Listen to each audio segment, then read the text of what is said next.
get started. Okay, so I'm going to try to leave this over here, and then you can just let me know if you feel like we need to.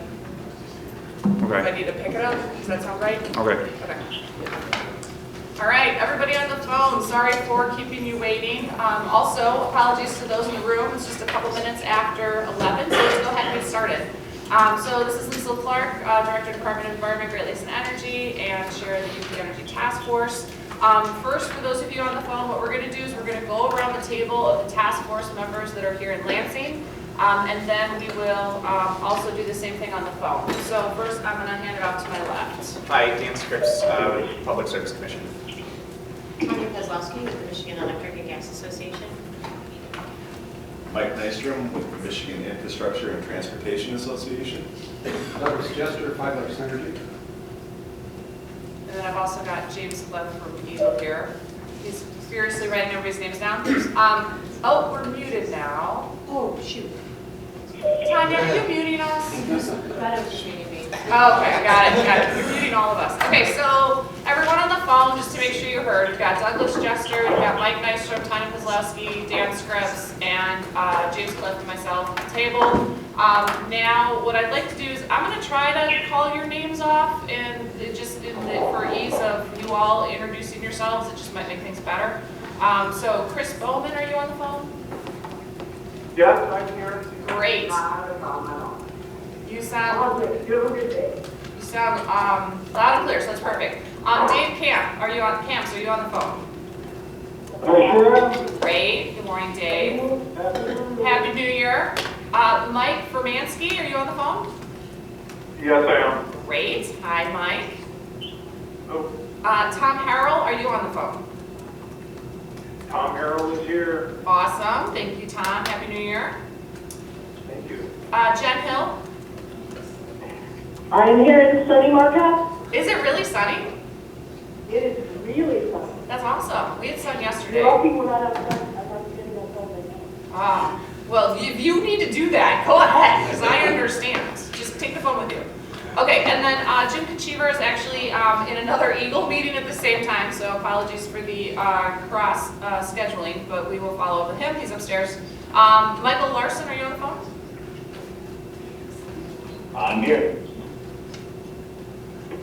Okay, and then Mike Prusi, are you on the phone?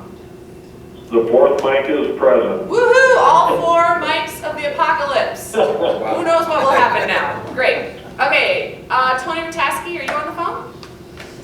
I am. Excellent. Hi, Tony. General Rogers, do we have you calling in? Okay, I wasn't sure if he was going to be able to make it. Tanya Sweeter, are you on the phone? I'm here. Great. Hi, Tanya. Roman Sidorsky, or Sidorskov? I can't say it, Roman. I'm sorry. People named Liesel should be able to say people named Roman's last names. Here we go. I'm present. Happy New Year, everyone. Thank you, Roman. And Chris Schwartz, are you on the phone? Yes, ma'am. The second Chris is present. Woohoo! We're halfway to the Horsemen of the Apocalypse. Great. Well, thanks everybody for calling in. We have excellent attendance as always. Appreciate you all being on. So the next question I'm going to ask everybody on the phone: are you hearing okay? Is it coming through all right? Excellent. We're making it all the way to Houghton. Okay. Okay, so we're going to start with some general business. First of all, Happy New Year. We're excited to have everybody together. Second of all, thank you very much for being flexible in your schedules. As we were working through the report efforts, it became clear that we really needed input from the task force members. And so I know that it's a big ask to get everybody on the phone and to have a conversation, but we really do appreciate you making time. So it's going to be very valuable to help come up with the best outcome. So really appreciate that. So as a starting point, I would like to adopt our agenda. So what you've got in front of you is just a little bit of task force business at the outset, and then we're going to jump right into the discussion of the modeling work. We want to make good use of your time. So we'll spend as much time as we need to on that. We've mostly scheduled about an hour. And then, as always, we will take public comment. So part of the reason that we are doing the conference call, but we're based in Lansing, is so that we can take public comment. And for those of you on the phone, we do have probably about 20 folks in the audience.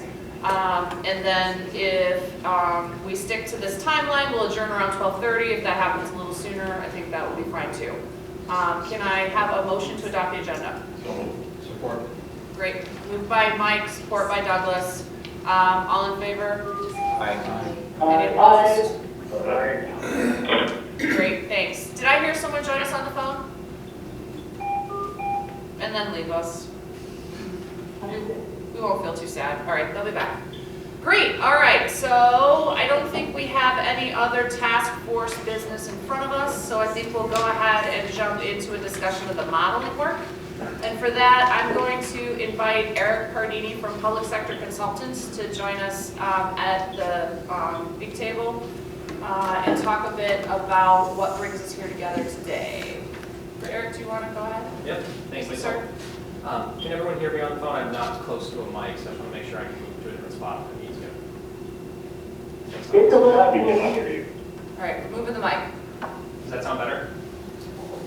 Yeah. Great. So like Lisa said, I'm Eric Cardini with Public Sector Consultants. We were hired by Eagle and the MPSC to help develop a study that would look at what are the considerations for the alternatives to propane supplies supporting the state of Michigan. So we are, for the past 3 months, have been engaged in some pretty intensive data collection and interview processes with various industry participants and stakeholders in Michigan's propane industry, with the goal of really defining, what the current state is of propane supplies, making sure that we're ground truthing a lot of the existing studies that have been completed previously, so that we're sort of working with a comprehensive and valid set of data, so that we can look at what would the potential supply disruptions be, and then what are the alternatives to be considered going forward. The end product from this is we'll be describing a list of scenarios that we consider plausible and the alternatives within those scenarios that would be required to maintain adequate, reliable, affordable supplies of propane to the state of Michigan. Our modeling effort will focus on calculating the costs associated with those various supply alternatives, and being able to report out what exactly the expected cost could be to end-use consumers for various alternatives. Through this process, we've heard and we've been participating in several of the task force meetings and heard a lot of the good discussion that's been had, but hadn't had an opportunity to hear directly about what this group wants to see considered as far as the alternatives that are on the table, and then how those alternatives are ultimately crafted into the scenarios that will go into our modeling exercise. So in our in the agenda today, we've sort of framed it up in 3 different categories. First, we have alternatives, which are really the nuts and bolts. Here is how you move this propane from a supply source to the end-use markets. Or here are some of the other considerations that can go into getting Michigan customers the energy they need. That's sort of founded on an assumption that the continent and North America are well supplied with propane and natural gas liquids as a whole, and so it's not an issue of we need this source and it's not accessible. It's where is this source and how do we get it here?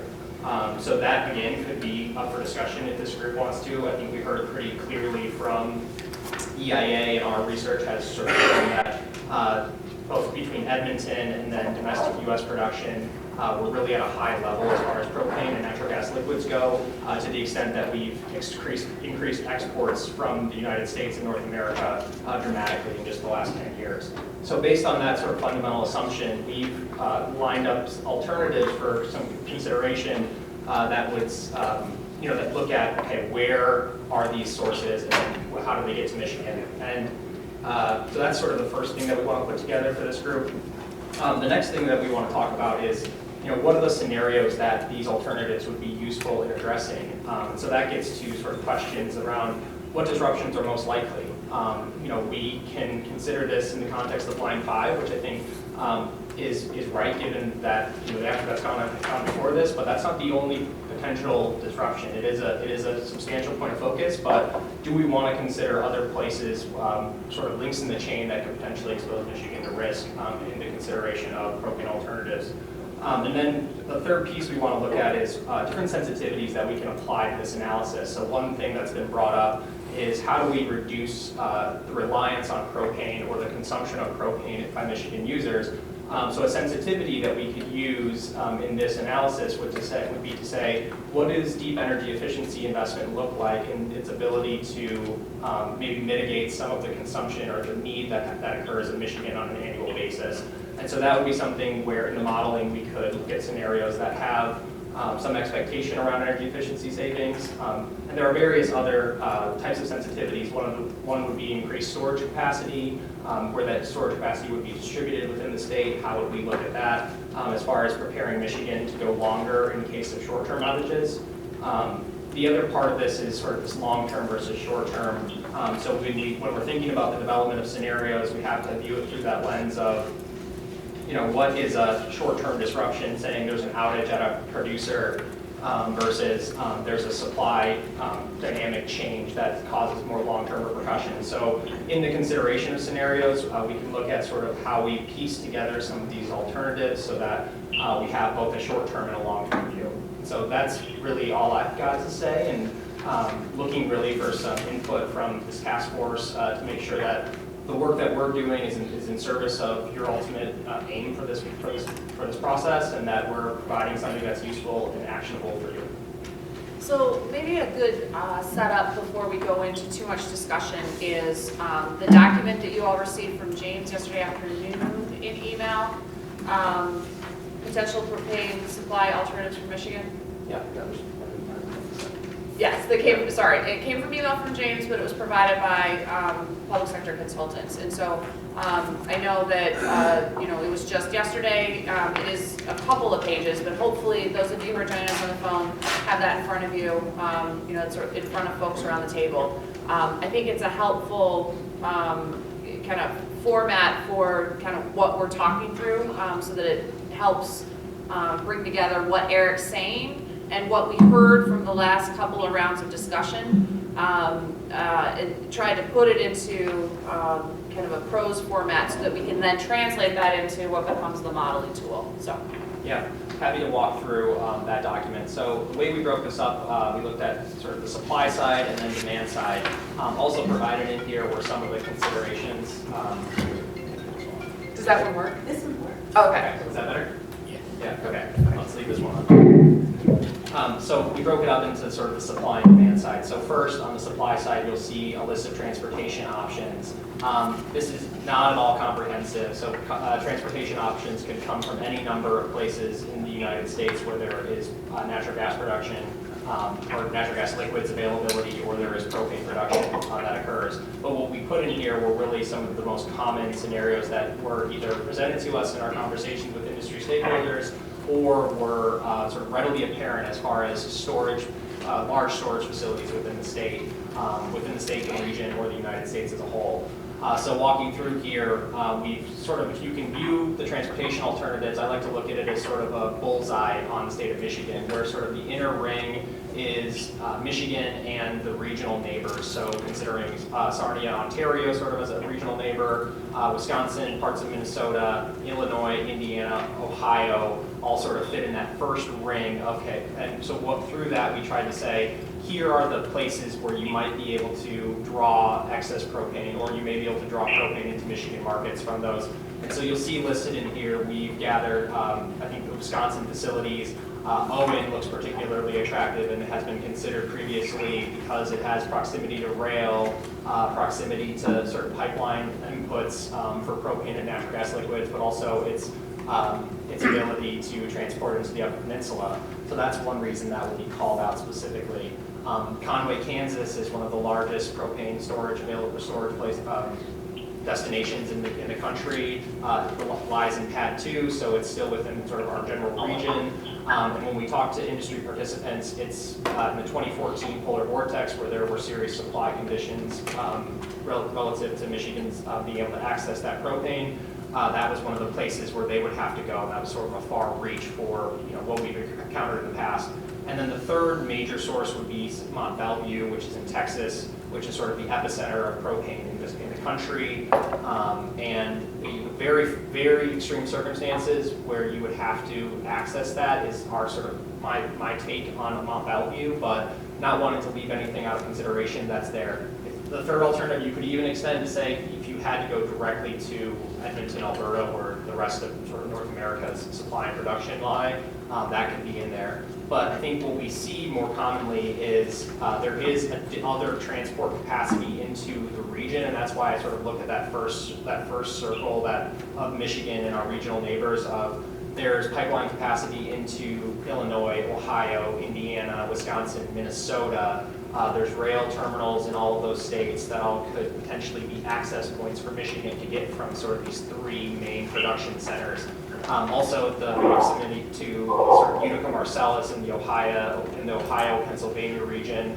Not as much pipeline capacity directly into Michigan as we, as we've encountered. I think the Cochin pipeline was part of that 2014 discussion where the reversal of pipeline that used to bring propane into the Midwest from Edmonton, Alberta, now actually supplies the opposite direction and pushes product north to those petrochemical and refinery processes that happen there. So there's all sorts of examples that we could go into, and I'm happy for discussion purposes with this group to sort of think about what else should be on this list, but my goal is we have to narrow this list at some point. So we have to make some definitions around what's a good expectation for something to be included in what becomes a scenario modeling. So let's start with the transportation conversation and then kind of see where it takes us from there. So to help kind of set this up, when I understand the conversations that have been ongoing to try to get to the report context and modeling work, I think about all the different maps of North America that we saw, right, in the course of all of the various conversations. And what I see that you all did here in the bullets, in the build of the modeling, was work to kind of narrow that down, right? So you took a variety of different locations, either fed by rail or by truck, and then worked through what would that scenario look like.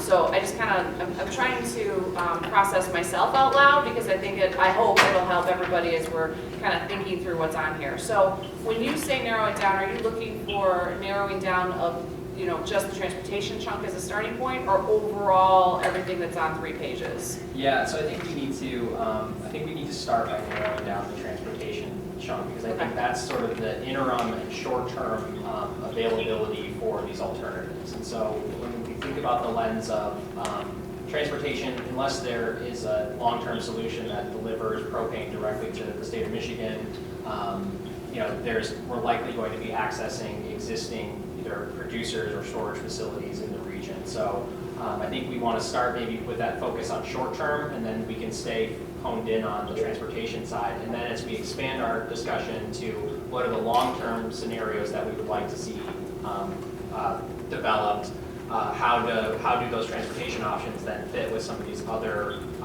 layers that we can apply, which is, could you increase production? Would you be able to expand storage? Could you look at other sensitivities that would reduce consumption, or fuel switching, et cetera, those kinds of things? Sure.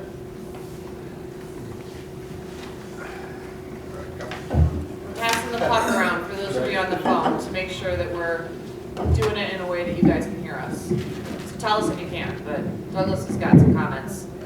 So I actually have a question for Eric, and it has to do with analytical framework. The alternatives that you listed are origin to destination with transportation.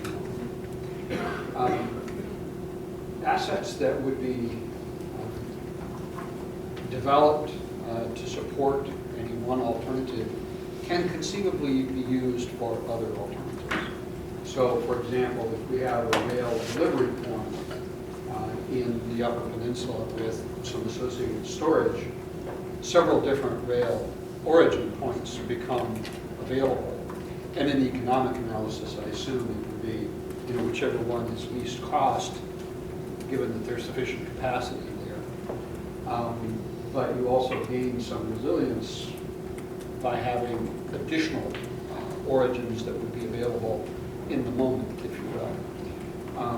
So I'm wondering how you're planning on approaching the analysis to reflect that, so that, you know, rather than thinking that we would focus in on, say, you know, transportation from Conway to Upper Peninsula versus via truck, we would be looking at, you know, whatever the truck-related delivery assets are in Michigan, and then have a set of alternatives that would be driven by the circumstances at the time of a delivery.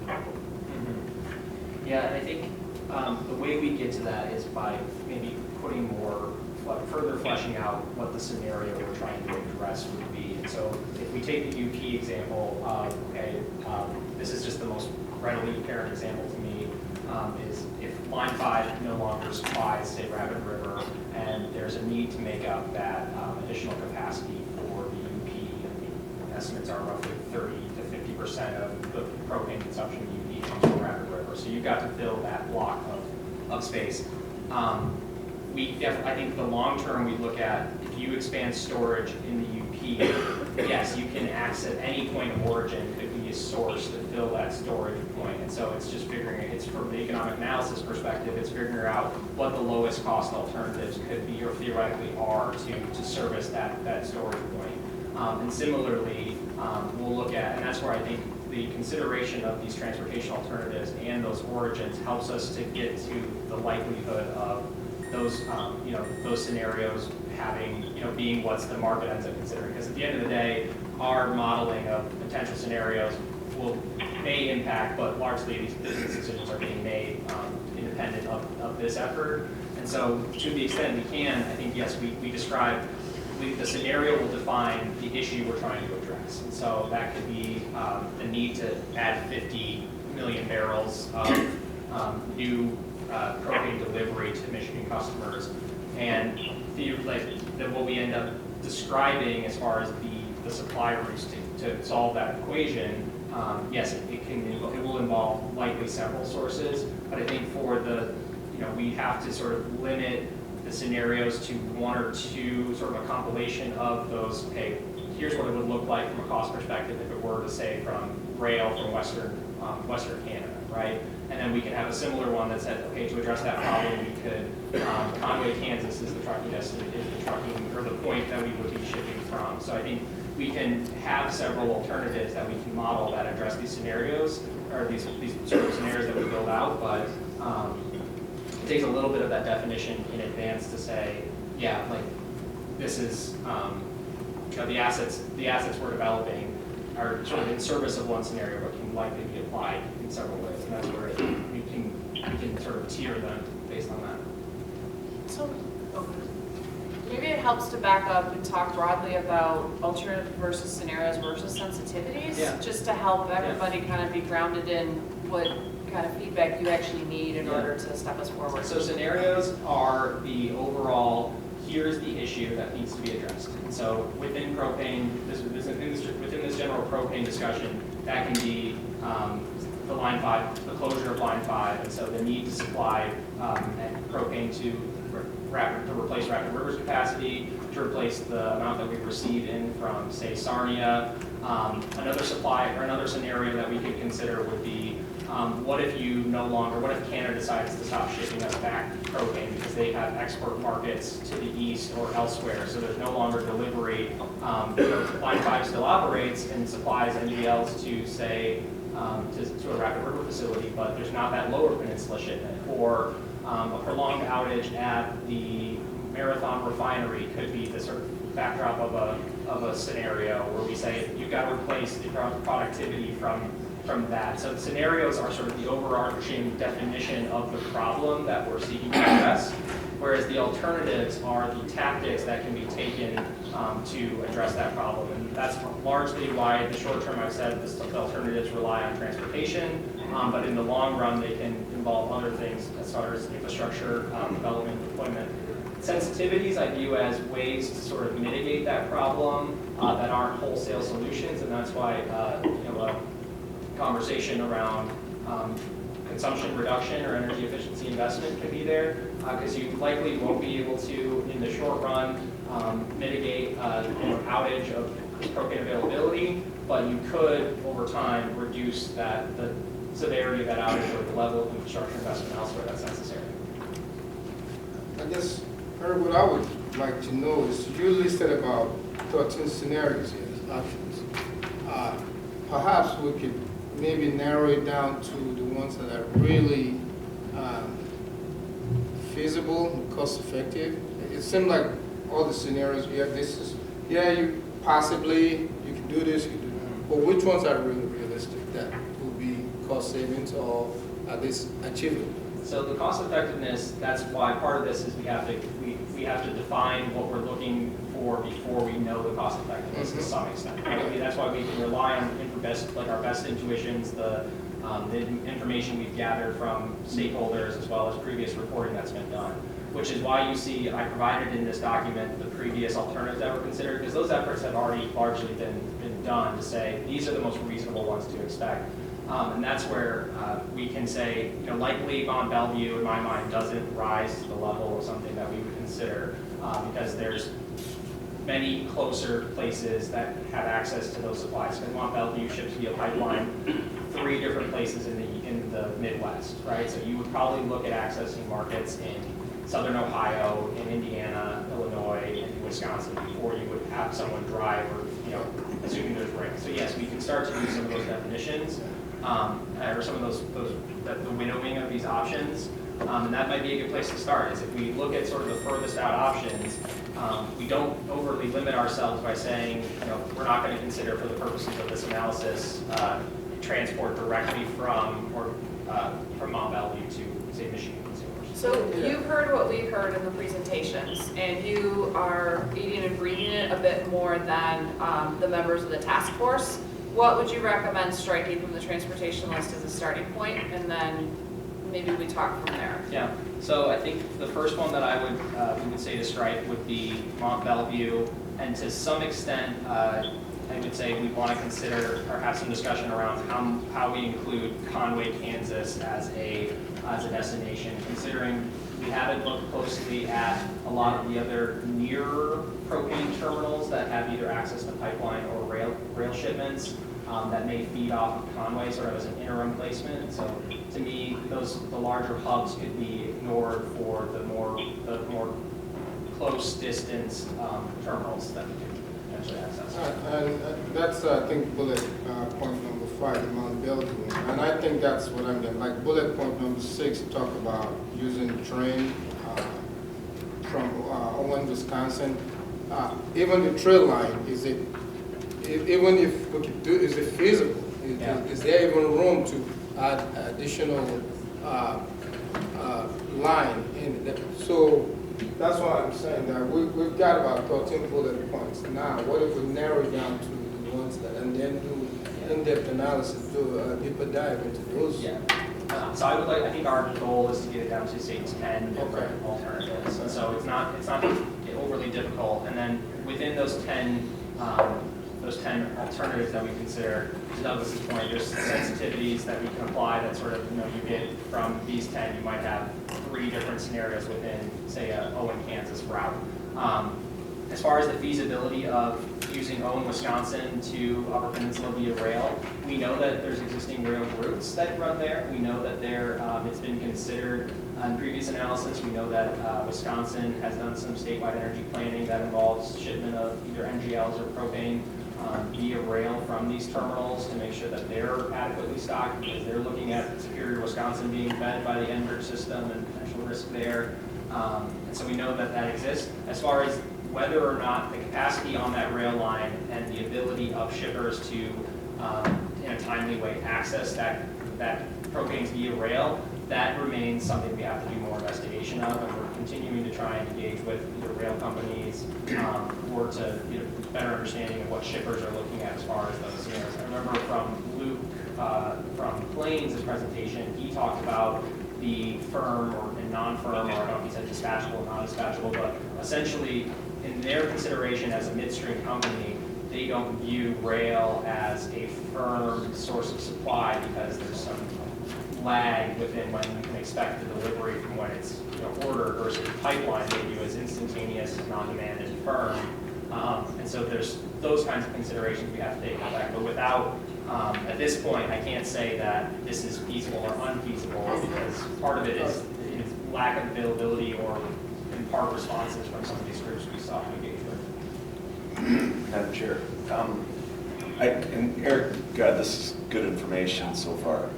Go ahead. I'm sorry, can I add something? I think that would help.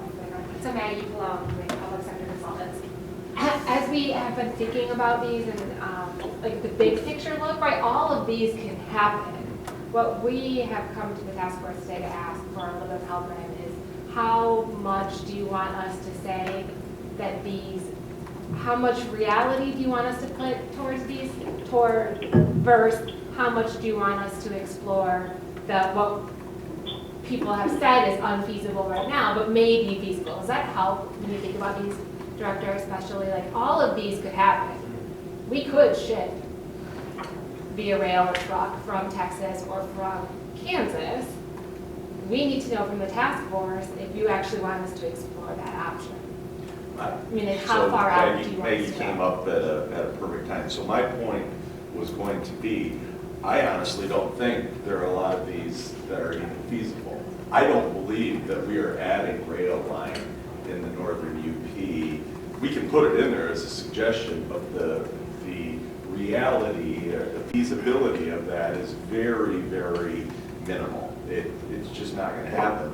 I don't want to give folks in the UP hope that we came up with all these ideas and some rail company is going to suddenly see the light that this task force told me that I should do this, and I'm going to do it just to supply propane in the UP, because it isn't going to happen. So I don't want to put something in a report that is more or less a fallacy. It's a pie in the sky thing. And so I think that we ought to minimize them to realistic scenarios that are potentially could happen, but if we feel that it isn't realistic, we shouldn't put it in there. Yeah, totally agree. That's great. And to your point, Mike, I agree. that's exactly what we Chair, I have a question. Sure.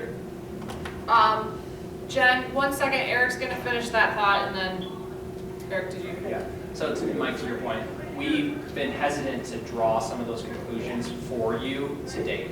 We have some of these similar, from talking to industry participants, the availability of rail, even in Lower Peninsula where those infrastructure assets are more developed, is not something that we've had resounding, that we see as a resounding sort of opportunity. There's a lot of concerns there. Similarly, concerns have been expressed for every one of these alternatives, and so that's why Trucks going over the bridge. Yeah, truck is a hard time. There's certain things from a policy perspective related to that we have to consider. But I don't want to overly limit what we end up presenting to you, and that's where I think, to your point, yes, make some determinations, and we will do our best to prove, whether these are possible, and then to the extent they're cost effective. Okay, I think the scenario, though, that you should also lay out is the restrictions that apply to the ones that do stay. I mean, because you look at any one of these, if they were resounding in their potential, we would have seen them happening already, and so we should lay out why they have been limited or what their restrictions are right now, and maybe then it leads us to how we lift some of those restrictions. Because policy matters, and that's a component of the does. recommendation of the task force. That's right. Okay, so let's go to the phone. Jen, I think you had a comment, and then there might be others. I heard that there was not necessarily responsiveness, not the taxi insurgents, but railroads are notorious. So I wonder if that is also part of the problem, is that they're not being responsive to this conversation. And I also can't help but reflect that if one company is willing to spend $500 million to do something in the Upper Peninsula, there may be opportunities that we might want to flesh out.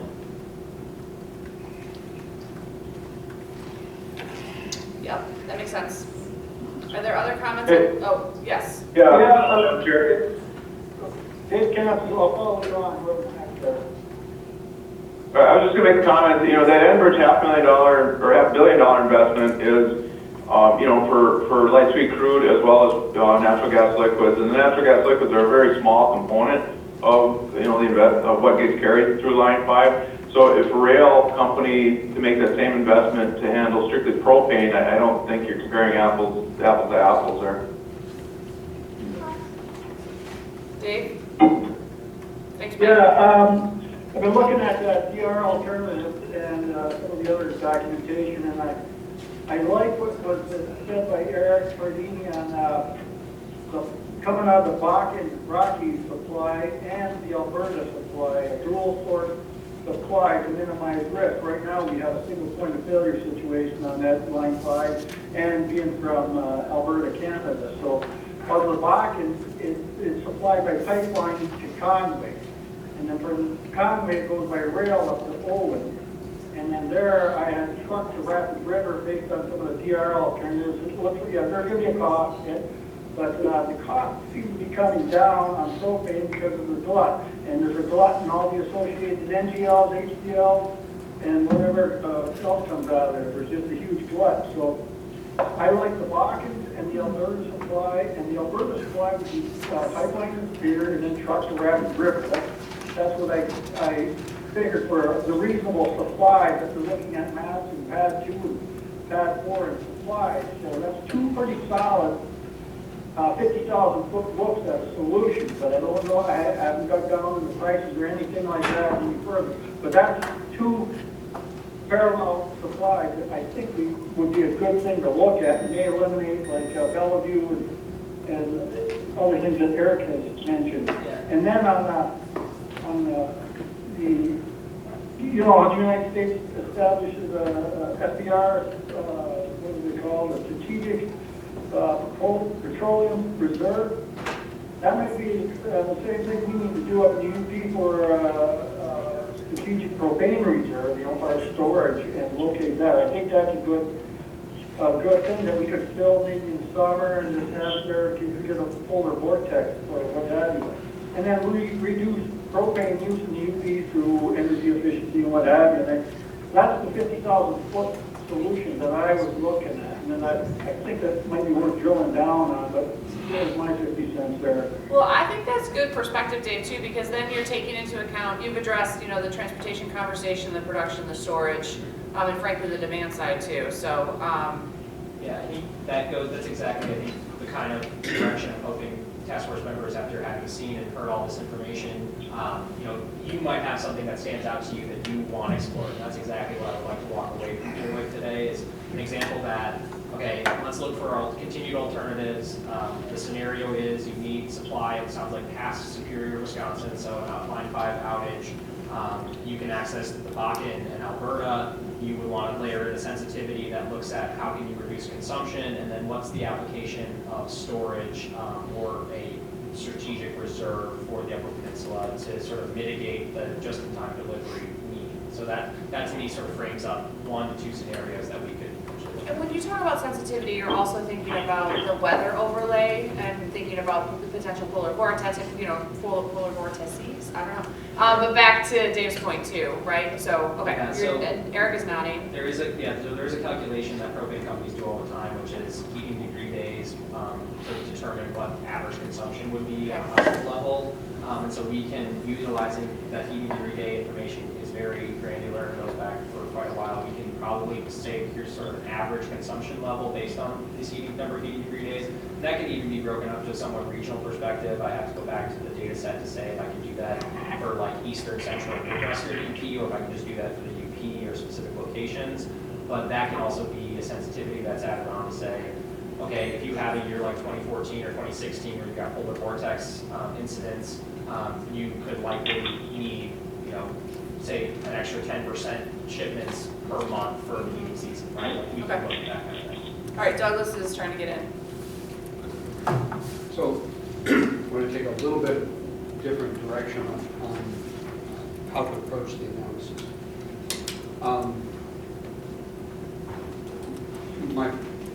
First, let me put this as a question to the public sector team, just like a confirmation that any of these alternatives other than pipeline delivery are likely to be delivery of propane rather than natural gas liquids requiring fractionation. Yes. So then, if we're looking at propane supply in the Upper Peninsula now, some of it, a significant part of it is actual propane delivery. It's only Rapid River fractionating the Line 5 natural gas liquids that is tied to fractionation.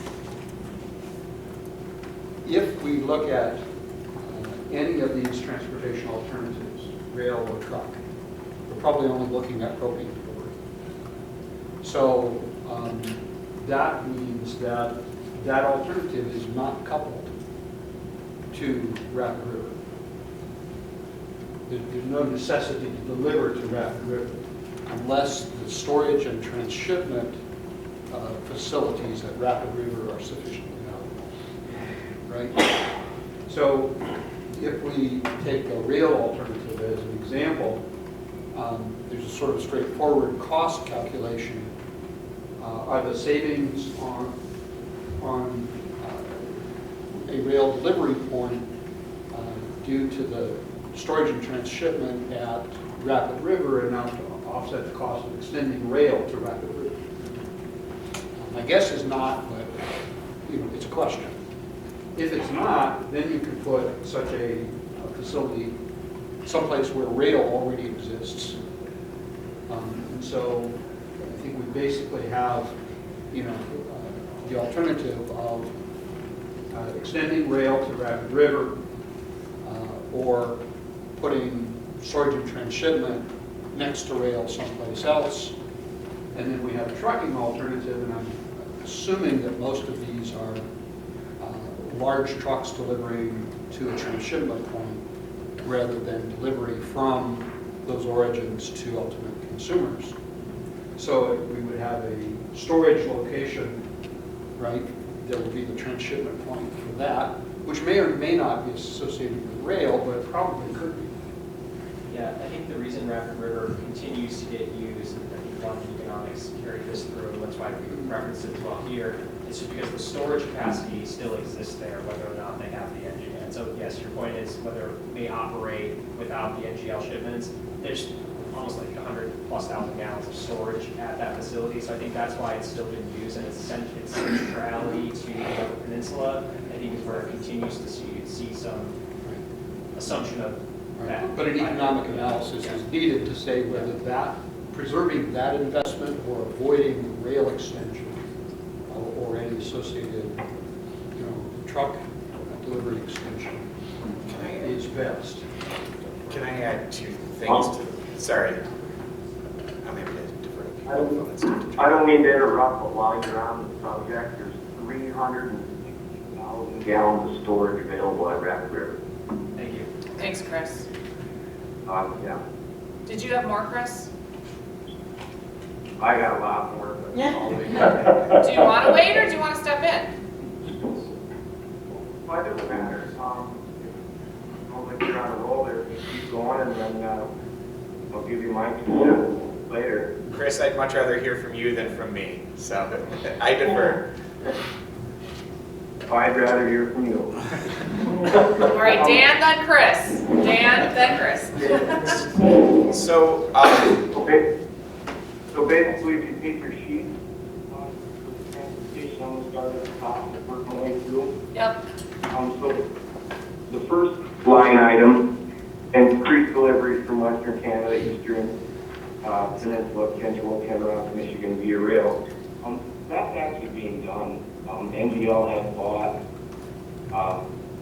NGL Supply has bought the Kingsville facility, and they are moving more product through there.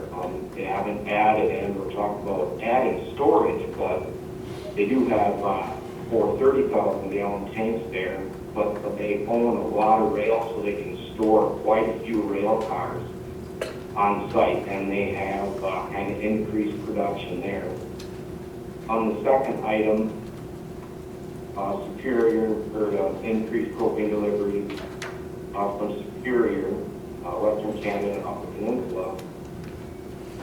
I guess that's only dependent on Line 5. Will they keep Superior fractionator open if they close Line 5? So that's kind of up in the air. deliveries from Illinois, Indiana, Ohio, you can take that out of the equation. Just freight reasons. Conway, there again, freight. Texas, there again, freight. I mean, in times of dire straits, that's been done, but that's why you see the dramatic increase in price. Owen, Wisconsin, Western Canada, they're doing a little of that as we speak. Wisconsin, a lot of product is already flowing in from Wisconsin. As a matter of fact, Wisconsin was utilized quite a bit in the polar vortex.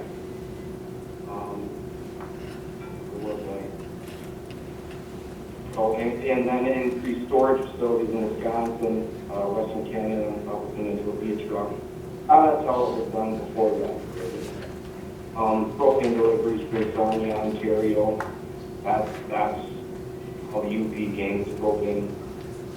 Prior Rapid River also. And the construction of the dedicated natural gas pipeline from Superior to Rapid River. I don't think that that's cost effective. The continued operation of the Rapid River terminal. With the fractionator, I don't think that would be feasible because there's no place for all the other products, well, the byproducts, of the fractionation process. And continued up of upriver terminal and you'll transport Superior via truck. I don't think that would be cost effective either. So those are just my thoughts on that. So I guess my question would be, it sounds like some of those, and I don't want to speak for you, it sounds like we definitely cross out some in your interpretation of these alternatives, but there were also a few that, if it's how it was done before, obviously there's incremental cost to it, but I think all of these scenarios come with incremental cost compared to status quo. We haven't yet found one where it seems like there's going to be a savings. So would you want to step out on a limb and say, these 5 seem like the priorities, and maybe get some thoughts from others in the group? Or? Before we do that, one other, I think, aspect that I'm curious about is short-term versus long-term disruption. So are there things that would need to be modeled because, if we lost a line 1, for example, we want to make sure that we've got some sort of, at least planning that's happened. Anyway, so temporary versus long-term is the other overlay. Well, can I just add to that? Of course. I've been thinking too that I'm just wondering scenarios here. I mean, there are some of these that you want to keep on for an emergency situation. Yep. The polar vortex, for example, that we may want them under scenarios instead. I mean, we want to find ways here to reduce the cost for the citizens of the UP. That's a scenario, and so there may be some of these that aren't used in only an emergency situation, but maybe it's on there for an emergency situation. So you format the report differently by having it in scenarios. Yours is long-term, short-term. Mine is more specific. We're trying to find reliability. We're trying to find cost savings. We're reacting to emergency situations. And so there may be a couple of these that are on every one of the scenarios if you lay it out that way. And then there are some that may only be in an emergency situation. You've come up with a very expansive list, and I'm very impressed with it. I just don't think that every scenario applies to every solution applies to every scenario. Yep. Can I ask Go ahead. You're in the queue. Hold on. So we got a queue to run here. So we're gonna go Dan, Tanya, and then to the phone. So 2 things, I guess. The first is, and I'm curious what you've looked at in terms of some of the assumptions on rail. So I think we heard from somebody, and I can't, a lot of this is blending together, but that the cost of buying in Edmonton plus rail transport was actually less than the wholesale price at Rapid River, which should suggest that a whole lot of people would be doing that. But my strong sense is that there's an issue with rail availability and the sort of tracks. So even this sort of status quo pre-Rapid River and assuming that we could go back to that in the event that there was a disruption. My understanding is that either there's been some withering of rail or increase in requirements around hazardous liquids transport that may actually render some of those pre-existing rail lines unavailable, and that there's bottlenecks in the system that don't allow what you would think would be sort of the rational, if it's less expensive to transport rail that you buy in Edmonton, you do that. If you could, it sounds like we can't. So I'm curious on that. And then the second one that I guess, and I'll let you respond here, sorry, is that it seems like a lot of these were looked at in dynamic risk and LEI and were assessed. Some were screened out because they weren't, they didn't make clear sense. Some because it was lower peninsula issues versus upper peninsula issues. But, and then some of those were also priced. And I feel like we've got a pretty good data set on some of those. I'd love to know places where you think that the dynamic risk or LEI was inadequate or inadequate for the upper peninsula. What I think is new here and useful, particularly useful, is the sort of some of the stuff that wasn't considered. Storage, bringing in NGLs for production, that sort of thing that we might want to look at because they haven't been as thoroughly examined before. So I'm sorry, I put two things on the table and didn't like respond. No, so to your first one, the rail continues to be somewhat of a black box. So we know that the lines exist. We know that there's shipments happening to Kinchlow. We know that there's shipments happening throughout Wisconsin. But beyond that, and we know sort of the general capacity and price for what it would take to go the distance to UP customers. Whether or not, and it's largely Canadian National's rail system across the Upper Peninsula is adequate to run the number of rail cars, or that availability is timely enough, is still something we're trying to decipher. We continue to reach out to those organizations. We're trying others that may help us get in contact, but I can't necessarily answer that question yet. And so when we do consider rail alternatives, obviously that's a major piece that we have to sort of sort out before we can say whether it's feasible beyond what happens in the existing structure. When we talked to the Canadian Propane Association, they talked a lot about the strike that happened with Canadian National and real concerns that they had with access through from Edmonton to Sarnia, because while Sarnia is serviced by Line 5, in part, they get almost 50 to like 25% of their product from rail shipments as well, largely through Canadian National. So there's many of those considerations which I can't answer today, but we think are worth considering maybe in some of these conditions. And yes, I would say to your second point about the London economics, or like why we've chosen some different things. So London made a lot of assumptions about the continued operation of Rapid River as a necessary like fulcrum to the propane delivery, and we're saying maybe we don't necessarily need to hold that truth sacred. So what if we look beyond that at other storage applications, or other places within the Upper Peninsula? But if you're looking at truck deliveries to Rapid River, and then that capacity from Rapid River has to then just get trucked out to Baraga and Ishpeming and all over, why not have more incremental or distributed storage? And what does that option look like for our consideration? So Tanya, and then we got to go to the phone.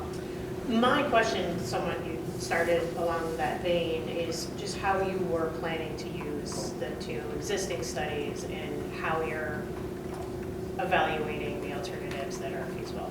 Yeah, so we'll use the existing set. So dynamic risk is still, I think, a really great data set. They have a lot of access to information that London wasn't able to get and that we still have struggled to find. So some of it may be old at this point. We're still working to update it. But to the extent possible, that's a really foundational document. They didn't answer the same question we're trying to answer, so a lot of it is trying to use some of those inputs or assumptions to go into different scenarios that we're considering.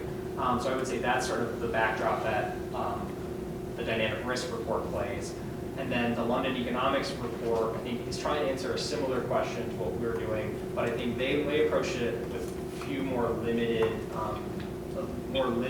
applications for the Upper Peninsula.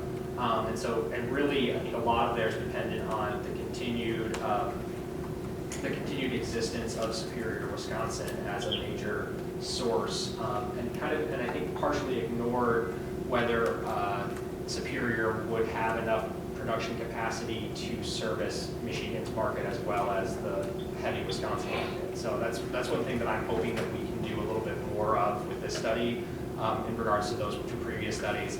And so that involves this list of alternatives I mentioned before. All right, we gotta go to the phone. I know somebody was already trying to get in, and there's probably more somebody's. Absolutely, that was me. Let's roll in, please. Permission to speak. Permission granted. Excellent. So I would like to go back to Mike's point, and since we have 4 mics, I think it was Mike Nystrom, who talked about really organizing the options according to scenarios, right? Because I think this is the starting point. So the starting point is, I mean, if I were to organize this analysis, I would go with essentially what we discussed in December, when you go short-term, medium-term interruption, and then long-term to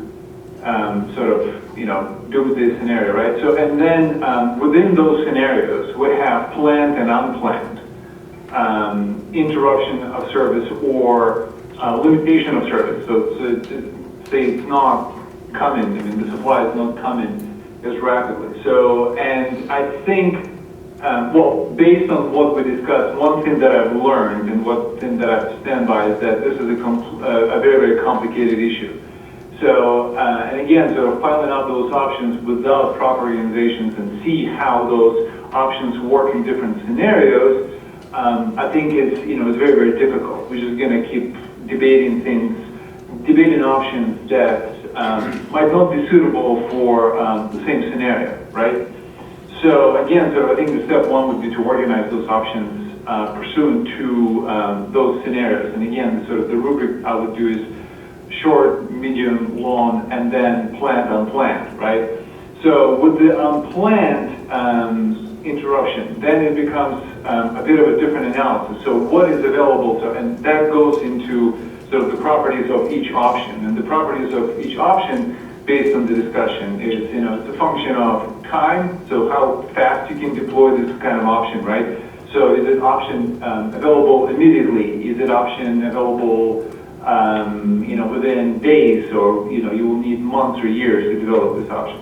So the second one is price, and then probably the third function would be probably the other feasibility factors, whatever those factors are, right? So, and the reason why I think it's important is because if we are talking about unplanned interruption, right?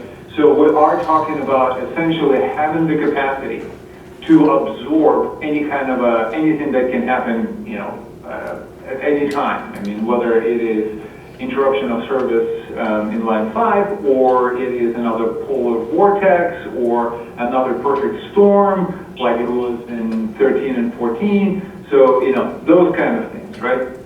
So now, more about the options. So we have this kind of options, again, sort of laid out. And if you sort of start laying them out according to those scenarios, then we can start looking at which options can be combined. Because one of the ways to increase the resilience of the whole system is to have multiple options, right? So we don't have, a single source of supply or 2 or 3 sources of supply. Or maybe it's not just all propane, those kind of things. So, just, a couple of specific comments. So I've gone through the list of options, and one of the, towards the end, when we are not talking about propane anymore, but other options. So one of them is essentially just one energy service is listed, the last bullet point on demand side option. And it's a home heat. So we've also discovered that it's not just the home heat, right? So there are commercial applications for businesses, it's not home, and it's also agricultural, crop drying, those kind of things.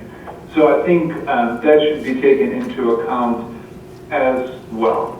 So here are my 2 cents. Yeah, that's great, Roman. You hit on a bunch of really interesting things for me. And I guess one thing, Eric, I'm curious, when you build these models, can you talk us through the interaction? Because Roman's right, you know, anytime you can have diversification in answers, you have a tendency to be more stable. Yeah, so as far as the diversification of options, and if we do look at a structure that organizes it in the short term, you know, essentially we would align to say for we'll say 50 million barrels to the UP. We're going to pull from these different points that have that supply available to us. And so while we will within individual analysis draw some conclusions based on the proximity and the method that will be delivered, we will have evaluated based on sort of all of those characteristics. So we'll say for a short-term transportation address alternative, we would we look at all of the different terminals and potential storage solutions that can service Michigan, and see, to what extent the closest or the most reliable ones would be accessed first, and then you sort of have a tier approach to, okay, and if that one's not available, the next iteration would be this, because the cost of the transportation method, if it's the truck, isn't different necessarily from Janesville, Wisconsin to Owen, Wisconsin. It's just that distance factor that plays into it is sort of how I see it. So you can have once you get sort of those raw inputs to defining, what's available, how far is it, what's that cost look like, within a short-term solution that is defined around truck transport, you could say, here are the top 5 destinations and their assumed costs for servicing, for solving this problem. That's sort of the way I'm seeing it. I think he just brought himself full circle from when he first started right here. I think if we think of his bullseye scenario that he started the conversation with this morning, I think if you took us through them on 1, 2, and 3, I think we can eliminate, or at least put them, the 3s, in my mind, would be that last worst case scenario, we got to go to Texas in an emergency situation. I think we can start to eliminate, or at least highlight the number ones and have those be the focal point of our report here, and the other ones are backups. And we don't we may not be able to explore all of the third tier as fully, but we know, that, as I think it was Chris mentioned, that Conway is really a worst case scenario. That doesn't happen that often. Right. You mentioned it's happened once. But we've done our due diligence by identifying it. We identify it, then if we walk out of here at 12:30, I'm not sure we will, but if we walk out of here at 12:30 without giving ESC some direction, they're going to flounder for a little bit. So I think you should still keep these lists in the report that we looked at all this. Yeah. But these are the feasible. Absolutely, Paul. Absolutely. And we will, so the report will take this whole list and say, here's everything that we possibly thought could happen. We only evaluated the tier 1 or tier 1 and 2, but there was a whole bunch of other options that were eliminated because of, and we'll just have, cost, distance, right. Well, and you could even do a separate evaluation of tier 1 versus tier 2. Maybe you don't need it deeper. That's what's been done in all the previous reports. So if you look at London, they evaluated really 5 alternatives in depth. But they said, here are the other alternatives we did look at, and they provide sort of a basic logical equation that says based on these inputs and assumptions, we said this wasn't going to be considered for our analysis because it seemed second tier. It seemed less likely based on the economics of it. So Chris laid out the first 13 for us, more or less. He eliminated some and he put it as number 1. I'm not going to quarrel with that guy. Are you modeling, is it price impacts? Is it how you think propane would flow? If you took this piece out, how propane would flow? What is it that you're actually modeling? yeah, so we're gonna get cost impacts for retail customers, right, for end use customers. And so and that's all based on, a lot of the demand part isn't going to change. And so it's how do you, based on different supply sources, service those customers, and what's the incremental cost of that? That's really the heart of what we're trying to present here. And just to be real precise, you're saying residential? So largely this is residential, we've not seen a distinction in sort of, I mean, there is sort of the bulk purchasers who can, have, maybe they're doing their own sourcing, or there's some savings there, but we are looking at sort of the end-use residential price. And that's really all that's we see tracked, at least in the publicly sourced information we've got. It's either wholesale or residential pricing, or retail pricing is. Okay. So Doug, hold on one second, sorry, Maggie. So Douglas is trying to get in, and then what we're gonna do is we're gonna take a break at 12:15 to do public comment and then come back. So I'm trying to kind of keep an eye on the clock, so. I was just gonna add to Eric's comment about why we're looking at residential as our main focus. Yeah, Eric.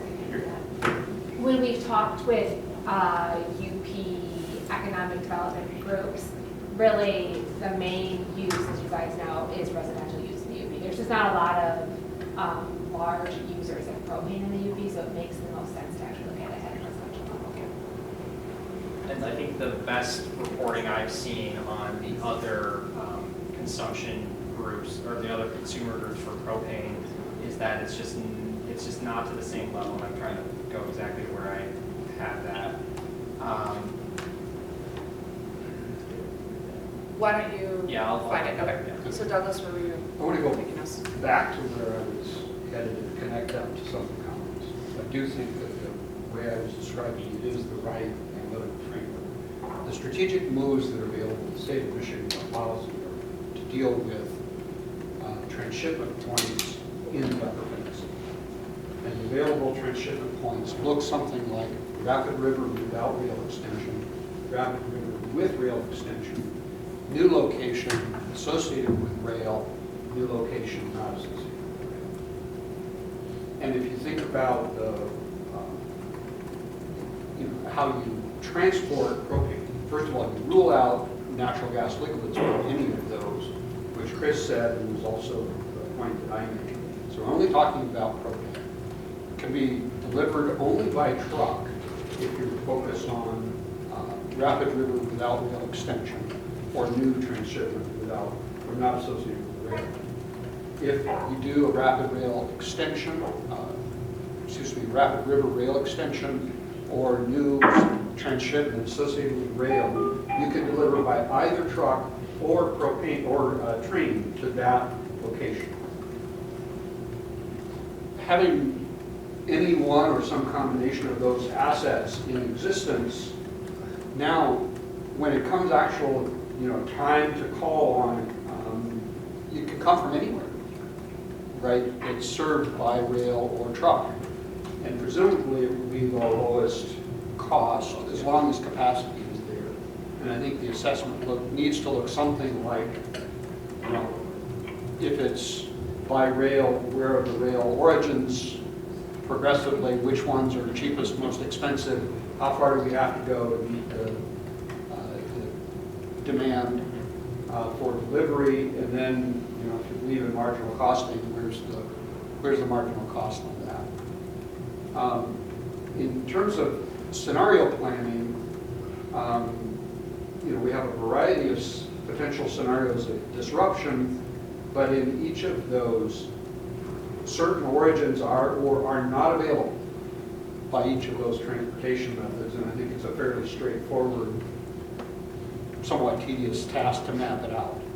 So I think we can meet Roman's comments, in that regard.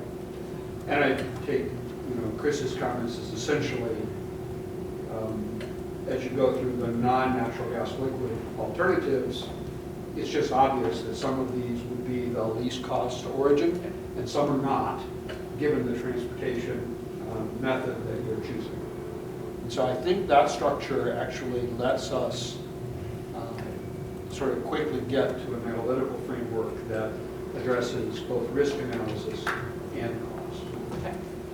So I'm gonna recommend that we see if we've got, open it up and see if we've got any public comment, and then come back and talk specifically about some possible scenarios. Sorry to put an end on conversation. So for those of you who haven't joined us before, I think most of us have been together. Kimber over here, my left, your right, is happy to take cards if anyone is interested in giving public comment. Do we have any takers? Yes, we have a taker. All right, Cindy, you can just put your name and then fill it out afterwards. Our structure for public comment has been pretty consistent over every meeting. We invite folks up and encourage you to take 3 minutes of the committee's time, and then happy to do anything else in writing or in any other format. Yeah, you can work with Kimber, but we know who you are, so we'll hunt you down and find your contact information. Perhaps all of us have it. Okay, so for consistency's sake, I'll set my little timer, but yeah. I will be. Hi, Cindy. Great. Hi, my name is Cindy Roper, and I'm the Michigan Senior Policy Advocate for the Natural Resources Defense Council. I really appreciate the work that this group is doing and have been tracking. It's a little hard to hear. Oh, she needs a, thank you for letting us know we're fixing it. Okay. I really appreciate the work that's going on here, and it's great to be able to sit in and listen to this. I haven't been able to get to the meetings in the UP, and my question, and I know I've reached out about this, is there a way to make, proactively, even if people need to donate equipment or otherwise, live streams, not interactive, but live streams, so that those of us who may not be able to get to all of the meetings in the UP can participate? And if live stream isn't a possibility, just having a listen-only option on the conference line, and I know we're having some conference issues, maybe audio issues here, but I would really think that would be incredibly helpful to those of us who are diligently wanting to track the work of this process moving forward. And again, really appreciate the work that everyone on this task force has been putting in and the thought that's going into how to move forward, both in the short term, the long term, plan, et cetera. That's it. Thanks, Cindy. Anybody else want to give public comment? Okay, so we're back in the thick of it. All right, so I'd like to kind of set up the next part of the conversation around the actual scenarios. So I think we heard a lot about the modeling constructs and what we think are important as alternatives. So let's talk about what are the most likely disruptions that may occur. And I think this has come up a lot in all of our sessions before. So when you do a broad summarization, somebody, yeah, if you all could mute on the phone, we're getting a whole lot of air noise. I hope it's Jen standing outside enjoying the sun.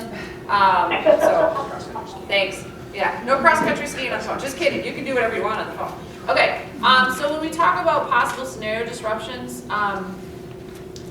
we heard, I think it was in the Hancock meeting, I think many of us were interested in the possibility of disruption on line 1 between Alberta and Superior. So I think thinking about that as a short or a long-term disruption would potentially be a scenario. Obviously, there could be a disruption on 5, short or long, and theirs could be at different places, but it probably makes sense to think about a disruption between Superior and Rapid River, and then maybe something that would be between Rapid River and Sarnia. So again, I'm just kind of broad brush thinking about what are these big Does it buckets. matter where it happens on line 5? Does it matter? I don't know if it think matters. does. If the line's taken out. Great question. The report should say that. Yeah. I mean, I think it's good to articulate those, and then if it doesn't matter, the report can say it doesn't matter. The meeting will know that we thought that. Yeah, and that's something we've asked a lot of the folks we've talked to is, if the outage is at the straits, right, which is like a worst case scenario that's been thoroughly examined, would it still operate to Rapid River through there? And large, pretty clearly, the size of the pipe, the amount of liquids that are transported through it, wouldn't transport it just from Superior to the bridge. So basically, any outage on line 5 is a full outage from our end. So like we can address that though. So let's, why don't I stop there for a second? So let's think about that. So a line 1 disruption between Alberta and Superior, or a line 5 disruption from Superior to Rapid River to Ontario. And we're broadly saying it doesn't matter where the disruption is, a short-term or a long-term disruption probably looks similarly. Heads are nodding in the room here. Are folks on the phone feeling like they are in agreement with that? I just want to drill on that for a second. Remember what? Short-term, long-term? separated? So a line 5 disruption anywhere, not, so set aside, so I think we all agreed a line 1 disruption is a shorter or long term is a scenario we need to talk about. So I'm gonna set that aside. So a line 5 disruption either between Superior and Rapid River or between Rapid River, Ontario. I think what we just said, shorter or long term, that it doesn't matter where that disruption is, but that's a scenario that we want to model. Yes, that's my understanding as well, that, any outage on line 5 takes out the whole line. You can't do a partial shipment to Rapid River or from Lewiston to Sarnia. You can't do like a partial shipment. Thanks, Mike. Douglas? A couple of additional scenarios. Roman actually essentially said these earlier, but to be clear, I think there's a sort of weather disruption that it just is both a demand and supply problem, which we can summarize as polar vortex, but perhaps could be flooding, I don't know. And then there's really a scenario of a disruption someplace else that essentially drives rerouting of the flows that would otherwise come from Alberta to us to higher demand elsewhere. And I think that almost captures all of the serious issues. Are those sensitivities versus scenarios? They're increased demand sensitivities as much as they are a separate scenario. Well, they're increased demand driving higher price, but that also is because there are physically less propane available to us. So we have to somehow deal with that fact. So I would say maybe as in a sensitivity, like we could apply the weather dependency of consumption to all of these, but your point is to say like, with worry about this season when you had the wet and late drying season, that was limited access or a different draw on the system that potentially created an issue. So it's almost always a short-term one heating season problem. So you could say it's not a physical infrastructure supply problem, it's a demand and availability problem that would impact Michigan and then ultimately the price for consumers if you end up in a 2014 scenario where you did have sort of astronomical increases. Yeah, I think some of this is, this is one of the questions I was asking, whether it was just on price or also on sort of product flows, was just to get a sense of if there's something outside of our region that ultimately becomes a draw for product that would go to us and sort of raises the pad 2 price overall, how do we account for that? But I think the other thing is just how these get stacked. So my understanding is, and I actually got new information just today, but that in 2013-14, Line 5 wasn't operational, so we weren't getting production in Rapid River. Cochin was out of service. Now it's obviously been sort of repurposed. Low storage stocks because of a late wet heating season. Polar vortex, and then the new information is that there actually was a CN strike at that time as well. So like taking rail, and it's when you start layering all of these and the sort of ability to withstand sort of a stacked number of disruptions. I have a question about what you were all just talking about. If there is a pricing situation in Texas, it's affecting everybody, so the price is just going to go up like that. Economically, it's not going to be this in the UP, and because it's out in Texas, everybody else is still flat. I think that's right, unless you add other things that are sort of UP specific. Yeah, no, I agree with your point. But if we're going to try to address every situation, this is going to become a very voluminous report that we're talking about basic economics all across the U.S. economy. It kind of seems overdoing it to me if we're going to start getting into all of that. Yeah, like the macro propane price and market conditions, I think that EIA presented to us on, I think it sort of speaks for itself that we don't, if market setting price is either sent at Bellevue or Edmonton for the continent, then, impacts to that are felt everywhere. So. For simplicity purposes, you get into the same thing on some of the other disruptions. If you have a storage shortage going into the season, It's a sensitivity that can be run along with other disruptions. You know, you can do a storage shortage and a polar vortex increased demand, double sensitivity into a scenario. But you can capture them all either through storage shortages or increased demand, I think. I think that's Shane's point. You start layering on that. Good.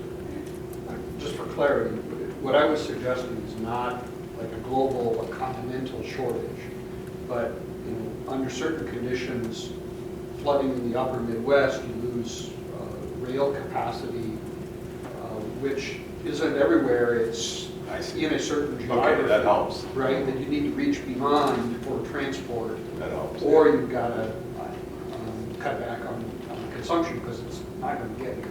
So we have to talk about geography a little bit, because if you look at, the 2013-14, the Conway issue was part of this, right? So, but I also agree with Mike, it can't be everything, so.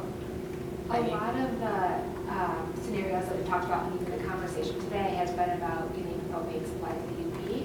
But I'm wondering if we need a scenario that also looks at how we get propane to northern Michigan, which these scenarios won't necessarily address.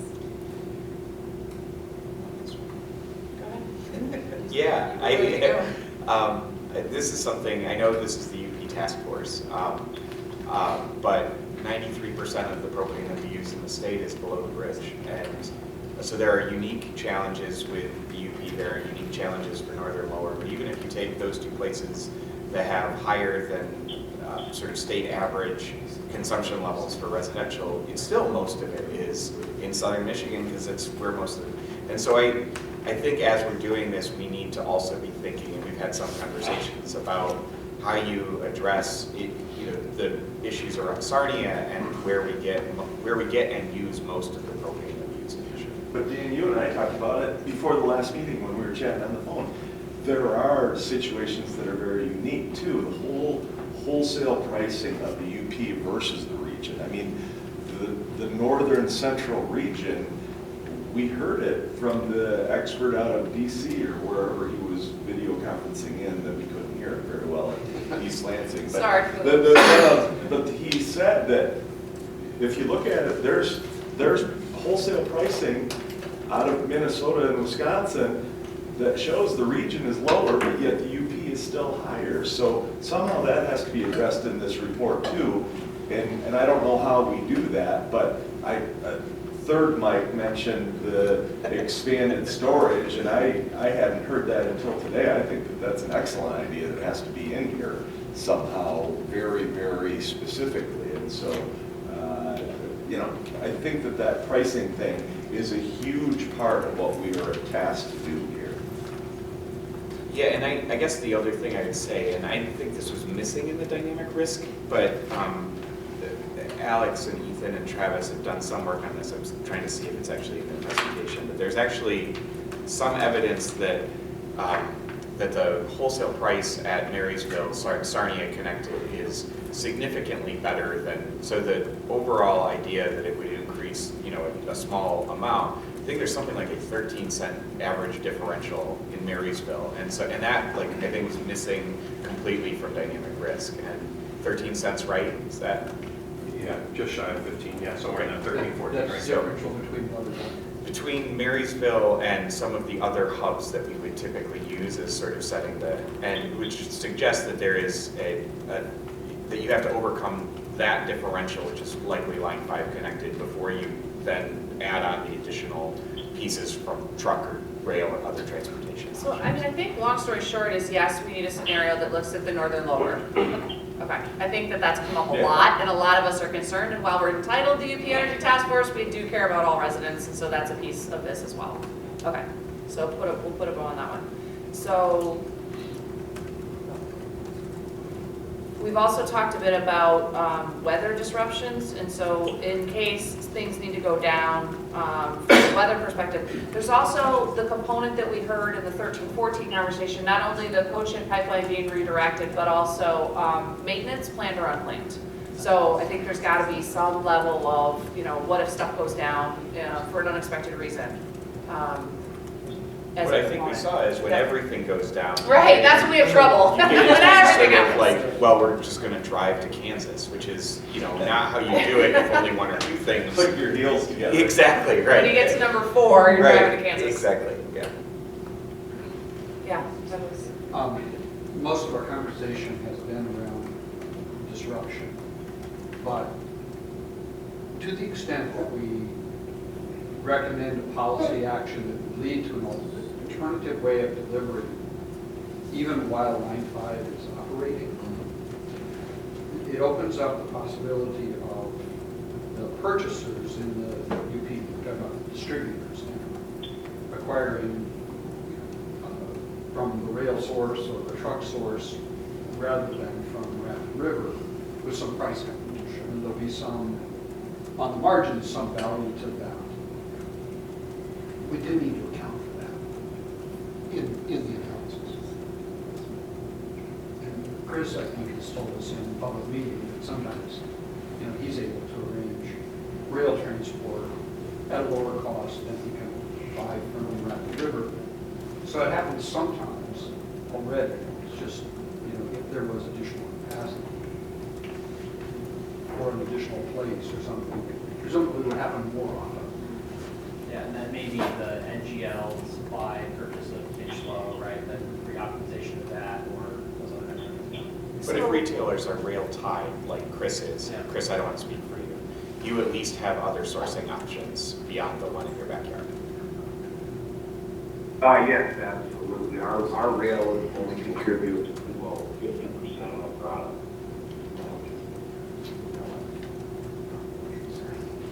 So, I'm sorry, was that 50 or 15?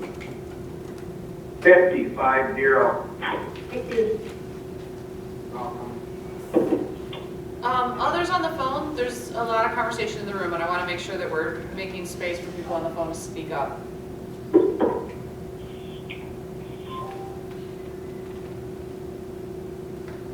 Okay, I have 2 more big questions that might be easy. Sorry, Eric's head just whipped around. The first is, we feel like a new pipeline has been modeled enough.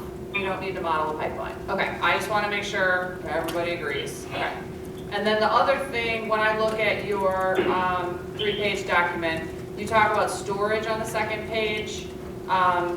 Is there any reason to differentiate between bullet storage and rail storage? Because we've talked a couple of times about in a short-term disruption, it might be useful to pull off rail cars and use them as temporary storage. Is there any reason that I don't know that needs to be differentiated. There might be a different policy mechanism to encourage, so that might be a reason to differentiate. I don't know. No, I think, Okay. yeah, it's just location and price, that's really all we need to consider on those two. So I think you can treat them almost as equal, and on the short term, yes, the rail lease of a car, speaking maybe out of turn here, but might be somewhat more cost effective than the purchase of a 30,000 gallon full. For a short term. Yeah, for a short term. So Yeah, that makes we'll sense. take a look at that. Okay. Lisa, I have a question about storage. Please, go. Who would own it and who would pay for it? Because I'm thinking of, Bowman Gas thinks a couple million into some storage and, the propane distributor next door to him doesn't. Normal operations, Bowman's gonna be high because they gotta recover the capital costs of their investment. Or would, somehow the state encourage or insist upon, Plains and NGL owning all the additional storage we're talking about here? I would so this is just on top of my head, and other people may have different opinions, but it makes sense to me if this group wanted to recommend to the governor that the governor and the legislature look at policy mechanisms to incent that type of activity. Like that's what I think we're been asked to do, and I don't know how you all feel about that, but that seems like a perfectly reasonable recommendation from this team. And I would supplement that I would favor diversified ownership because of the value of competition.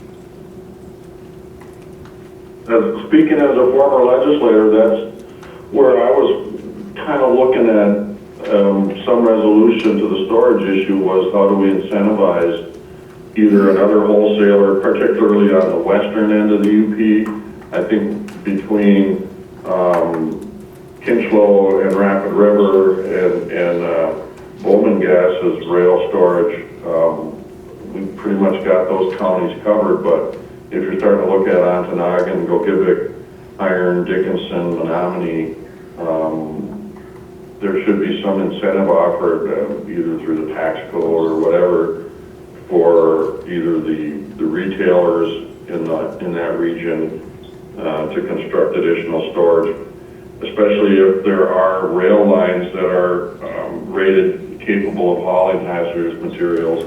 I think that if we're going to look at rail as a method of bringing quantities of propane to the market in the Upper Peninsula, then we should probably find some way to have people construct storage where there's a siding available for them to bring the cars into.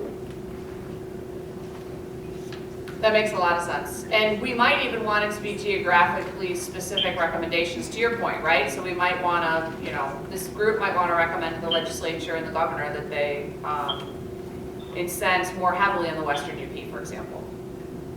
Right, because, the shorter distance you have to transship to come in with your bigger tanker trucks to bring to your storage as a retailer, and then put it on the smaller delivery to the home trucks. I think the better off you are if you shorten that transshipment haul on the trucking side and incentivize some ability to store alongside of a rail facility. That makes sense. Hey, Mike, can I ask you a question about that? This is Mike Nystrom. So legislatively, we put a recommendation in that's geographical benefits. You got other people who have already invested themselves in the lower peninsula, et cetera. How would you foresee, with your experience, getting that passed through the legislature? A lot of ass kissing. Agreed. I just, we don't want to put a recommendation in there that's too specific where it's impossible to get passed either. Well, and I do think for reports like this, general's usually good, and then you work through kind of who wants to actually offer the list. That's kind of where I was going. Yeah. You guys know better than I do. This is Michael Larson. I would agree with both of mine. But I think that really speaks to Douglas's earlier point of really understanding if you're looking at like the cost difference between adding a rail spur onto Rapid River or elsewhere, I think it really behooves us just to kind of understand whether or not it's feasible to have a separate location where there may already be rail service available and to build additional storage, especially in that kind of that western UP area. And so instead of building new rail, really looking at those existing lines that could be not built out, but have some sort of storage or a terminal built at some juncture along those portions. So I would agree with looking along those lines for storage. And can I follow on that question? Is Please, one John. of the difficulties we're having understanding where it can be transported? Do we even have that information? Is that considered homeland security? Do we know? Can we even map where the stuff could be transported by rail right now? Yeah, we have a lot of information. Yeah, MDOT's got maps for the state of all the different class 1 and lower providers. It's not as detailed as far as you have to go dig pretty deep to get to there's this terminal at this point, and this there's this interchange, and that's why having some direct access to one of the rail companies is really what we're still after. Yeah, and this is Michael again. To that end, whether it's rail or truck, storage, at somewhere in the Western UP, I just think that would be, appropriate. So I want to make sure that we've gotten everybody on the phone. I don't know that I've heard a lot from Chris Schwartz. I heard a couple times from him early. Chris, I don't know if there's anything else you want to add. No, you haven't heard me, but I've been listening. I had some people in and out of the office here, so I've been trying to keep my ear attuned to what's going on. But I'm confident in the task force being able to submit something to the governor here shortly. Okay, great. Thanks, Chris. Tony, is there more you've got that you want to make sure you've got a chance to say? Well, I want to comment on or concur, I guess, might be a better term, with Kristen and Mike Nystrom. I think they both made some really valid points. And if I would have been in the same room with them, you would have saw me nodding my head with their comments. So that's really all I had. Thanks, that's very helpful, Tony. I just want to make sure that we're getting some of that feedback. I appreciate you doing that for us. And then, Tom, I don't know that I heard a lot from you. Want to make sure that you've got a space to share if there's more you want to bring to the table. Maybe we've covered it, but just in case. Yeah, this is Tom. I've been listening. Actually, I did have a couple of comments, but Mike Hermansky got ahead of me and along the way there. It's been a great discussion. I think we've covered a lot of territory, a lot of ground. So I really don't have anything new or specific to add at this moment. Great, thank you. Tanya, anything that you heard? Sorry, the other time, we've let 2 Tanyas, 2 Chris's, 4 Mikes, you know. We just gotta find another Liesel. Yeah, okay. Tanya? Tanya Sweenor, anything else you were thinking about? She might have muted her phone. Okay, we'll make sure to get back with her too. Okay, Chris Schwartz, we heard from Chris Bowman. More from you that you want to make sure we get on the table? No, but was somebody asking about degree day information? Eric was talking about degree day information. Yeah, so. Okay. You have something to offer on that?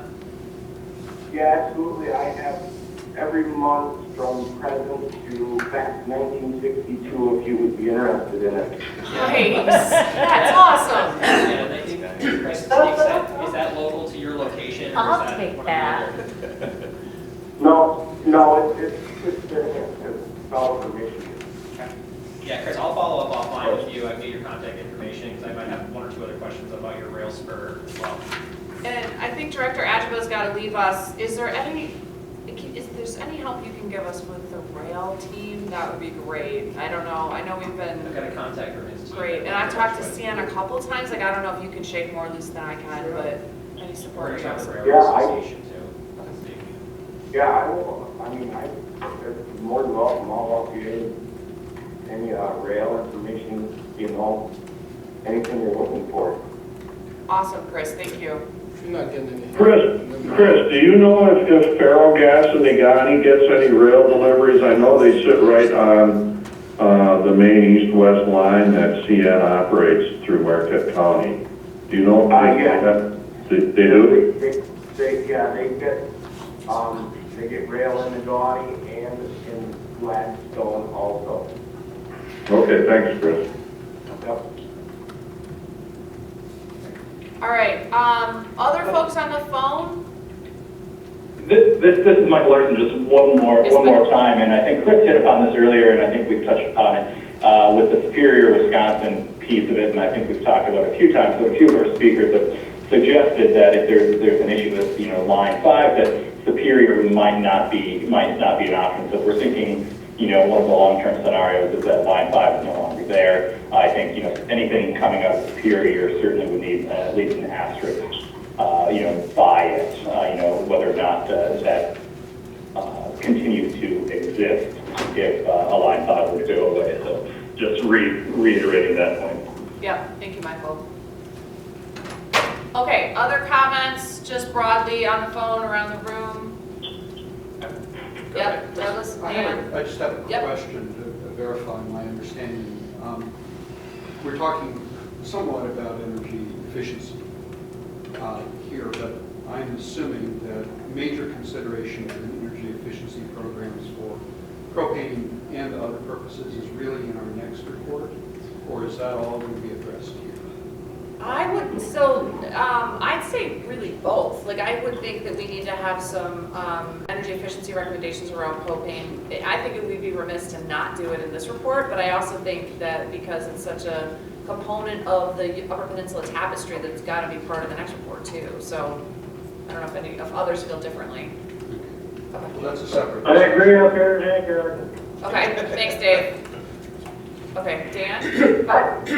I have one more Jen, slide please. that I haven't heard it, and it might not apply, but we talked about starting the meeting with folks who can't, who don't have payment plans and aren't able to pay that regular amount each month, but instead are having to buy some of it at a time, and how,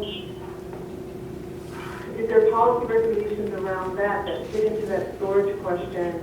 I'm thinking about the equity loans, and I'm thinking about policy leverage, because again, it's the folks that got hit the hardest were the folks who weren't paying that balance payment plan, who don't, for a variety of reasons, can't fill up in September, but are seeking redress in March and April.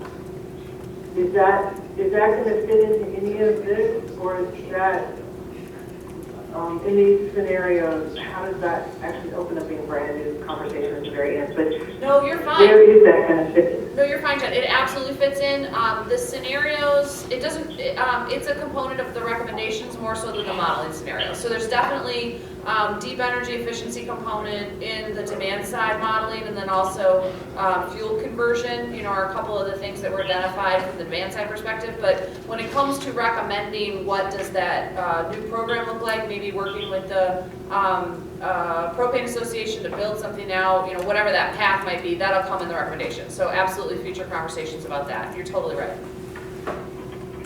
Thank you. Okay. Dan, did you have something else before we? I guess I'm just curious, Eric and team, if you got out of this what you needed to get out of this. Yeah, So no, we started by talking about whittling 13 transportation options plus storage, and I'm not, did we get there? So I think we didn't necessarily strike anything from that list in this meeting, but I think we got to a prioritization framework that really helps us going forward and can reflect the priorities from this group and what we end up producing. So I think Roman's point around organization and looking at it with this lens of short, medium, long, unplanned, planned, which has sort of been a lens we've been talking about through this whole time.